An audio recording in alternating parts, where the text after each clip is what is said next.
چلیں آج کی اس ویڈیو میں انسانی جسم کے اندر لڑی جانے والی ایک حیرت انگیز اور خاموش جنگ کا تفصیلی جائزہ لیتے ہیں۔ تو سوال یہ ہے کہ لاکھوں اندیکھے دشمنوں کے روزانہ حملوں کے باوجود انسانی جسم بچتا کیسے ہے؟ دراصل دو بڑے دشمن ہیں، ایک وسائل چرانے والے بیکٹیریا اور دوسرے خلیوں پہ قبضہ کرنے والے خطرناک وائرس۔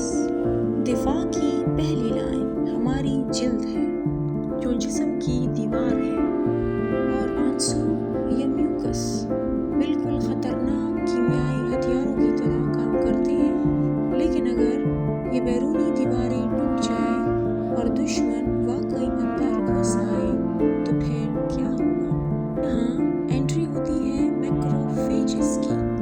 یہ جسم کے بھاری ٹینک ہیں جو دشمن کو سالم ہی نگل جاتے ہیں۔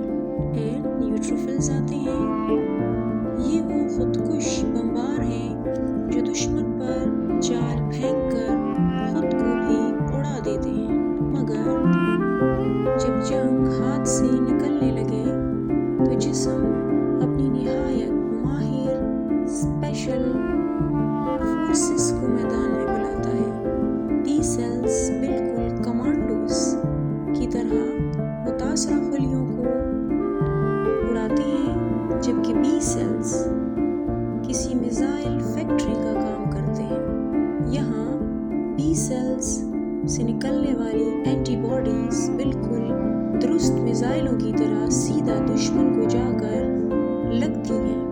فتح کے بعد میموری سیلز دشمن کی تصویر محفوظ کر لیتے ہیں تاکہ آئندہ کے لیے بھرپور تیاری رہے۔ حیرت انگیز طور پر یہی وہ بنیادی طریقہ ہے جس پر ہماری تمام ویکسینز کام کرتی ہیں۔ واقعی لاجواب۔ اور تعداد تو دیکھیں، یہ مدافعتی خلیے اتنے زیادہ ہیں کہ پوری زمین کے کئی چکر لگائے جا سکتے ہیں۔ کیا دنیا میں انسانی مدافعتی نظام سے زیادہ